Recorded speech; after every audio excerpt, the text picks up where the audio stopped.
Hello, my name is William. Recently my family went camping and it was a ton of fun. The state of emergency in Osaka was lifted. We were able to go out and have a lot of fun with some friends and experience the outdoors. At the end of the video, I'm going to have a keyword, so watch for that and then let me know in the comments if you found it. This was actually the first trip for my whole family to go camping, and in fact even for my wife and I to go camping in America or here. So it was really a ton of fun. We went to the Kotakiji Camping Ground, which is located in South Osaka near the border of Wakayama. It's way up in the mountains. It's a fun drive to get to. It was really nice. I'm really glad that the people that we went with knew about the place. First thing is, we arrived there at around 3 in the afternoon, and I thought this was kind of early, but the reasoning for that is that the day campers will leave around 4 or 5 because there's only one road path to get into the campground. We wanted to be there to grab a spot right on the river to set up our tent and all of our cooking gear. So while we're waiting to set up, I took the kids and we walked to the waterfall for the first time. It was quite a walk. You have to cross the stream a couple times to get to the waterfall, but it was really stunning, and here's some video.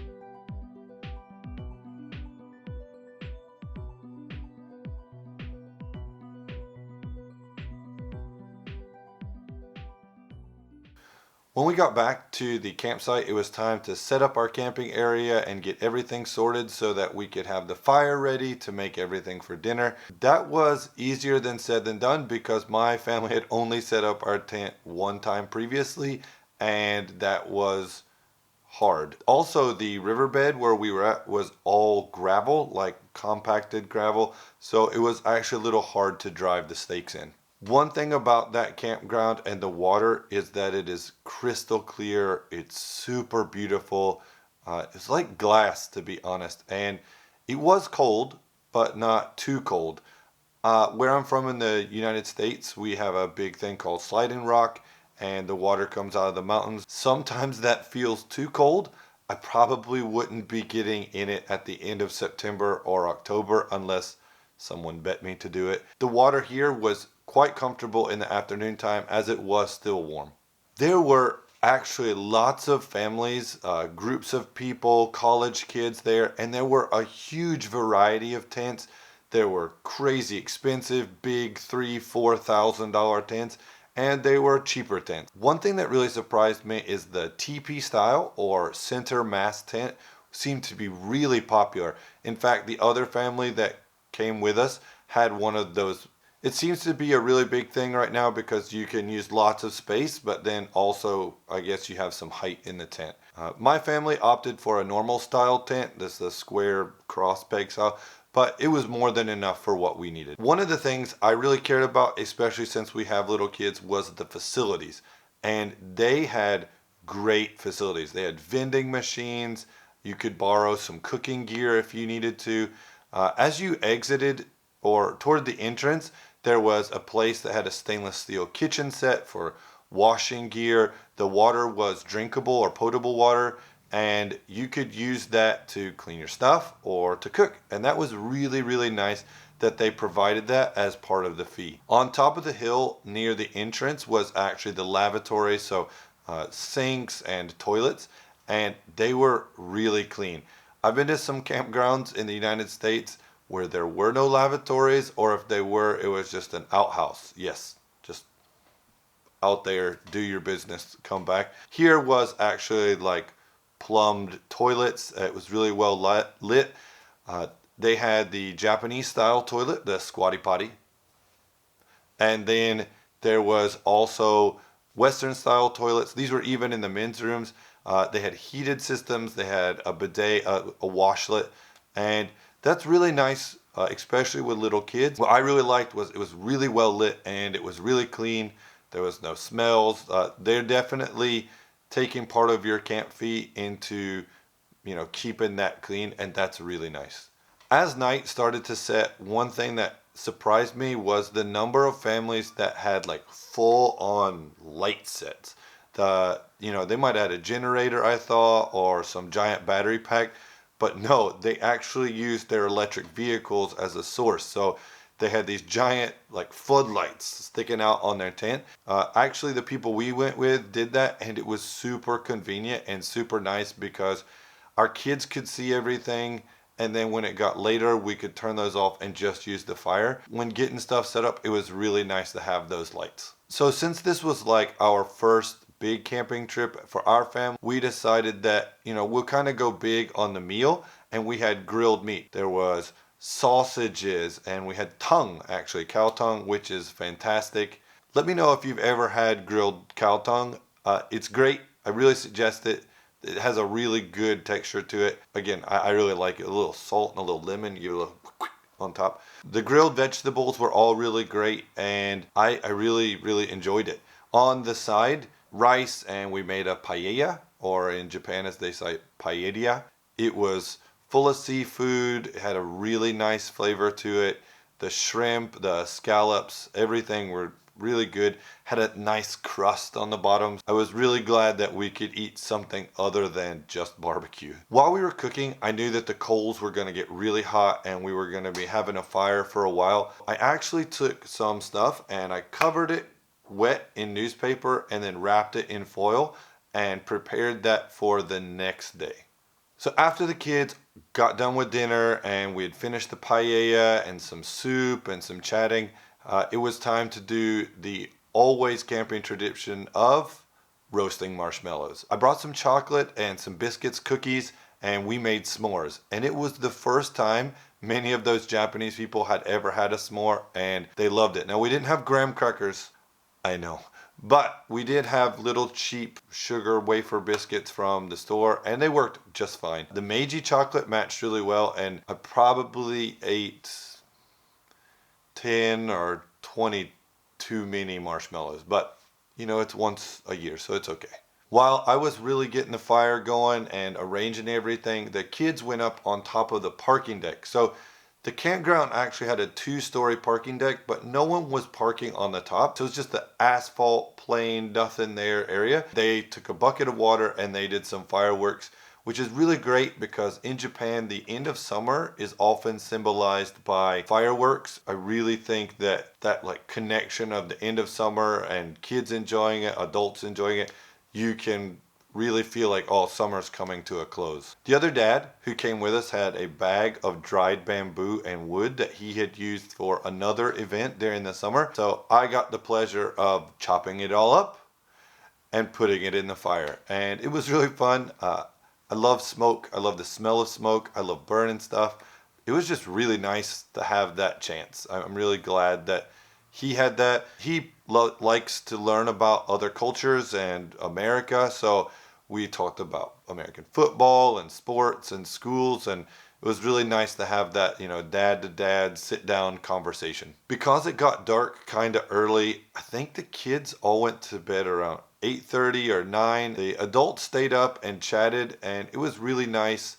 We had some coffee, some hot cocoa, and we just sat there and had, a nice conversation time around the fire. Everyone else went to sleep, but I don't sleep so good. I'm really a night owl. I really love owls.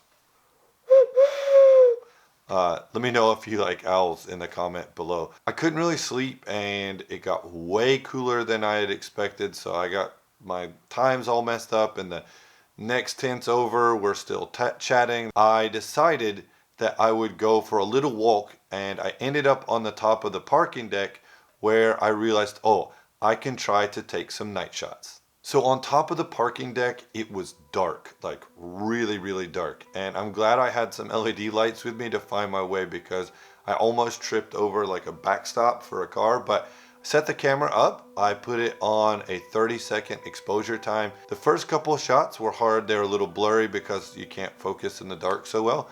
But once I got it all set up, I was able to take some of these shots.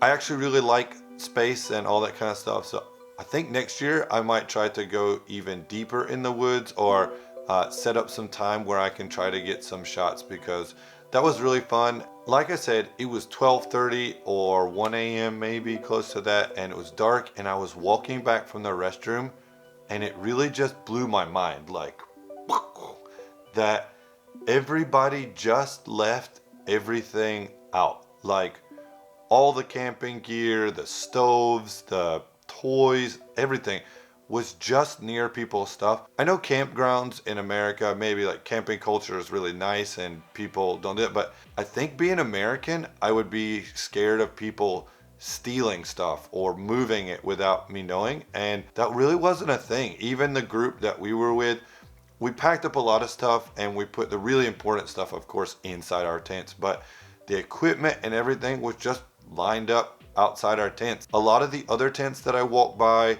you could see their kitchens and their pans and stoves, but I guess no one's gonna take it, and that really lends itself to like the Japanese culture of that maybe people steal stuff. You don't see it very often, and that things are really safe here. I think from this video right here, you can see that morning came really quick. I couldn't really sleep.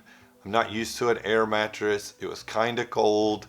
The group behind us, who turned out to be really nice guys, was like 10 or 15 college age guys having maybe their last camping trip of the season, and they talked until 4:30.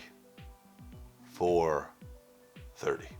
And I don't mean like one or two guys chatting. I mean like the whole group was talking until 4:30, and I couldn't really sleep. I think we got up everybody around 6 a.m. I took the camera and I went to go get some super grainy shots of the waterfall by myself in the early morning, and there were already some people up there walking around, but it was still really nice to just have it. Sun is coming up and the fresh morning, and it was cold, like it was long sleeve, long shirt cold, and everything was wet, but it was still really nice to get out there and see some nature really early in the morning, especially because Osaka can be really brown and doesn't really have that sense of nature in the morning.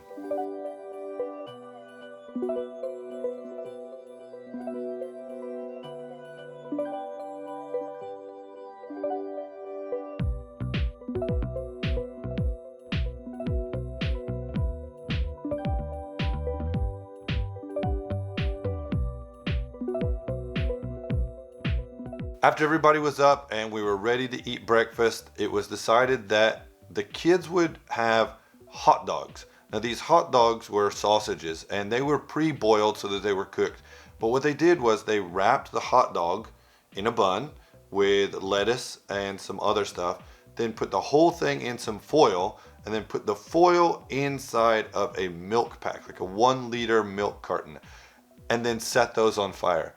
And it was really interesting because they set it on fire and then it like toasted the whole hot dog and the bun, and the kids really, really liked it. I thought it was okay, but that might be because we forgot ketchup and mustard and we had to use some seasoning salt and shoyu, but it was really fun. The kids enjoyed it, and it was a nice hot breakfast. I also made oatmeal for everybody, and I think the other family had never had oatmeal before, so the adults really only liked it, but it was also nice to have something hot like that. Out of the fire, after several hours of sitting in the coals, the thing that I had prepared the night before in the newspaper and the foil was done, and it was these beautifully slow roasted yaki imo, or slow roasted sweet potato. We broke them open and they were really, really tender and soft. It was just beautiful. So that campground has some rules about the tents, and in the early morning around 9 or 10, you need to have your tent put up. You can still have your sunshade, you can still have your changing area, whatever set up. What we did was we took a rain fly and everybody just hung them on the parking deck to dry out, and that worked out really great. While the kids got changed and went looking for bugs, we cooked rice and curry. I've never had curry and rice on a camping trip in America, but it's a really go-to staple for Japanese people to have curry and rice. It was really good.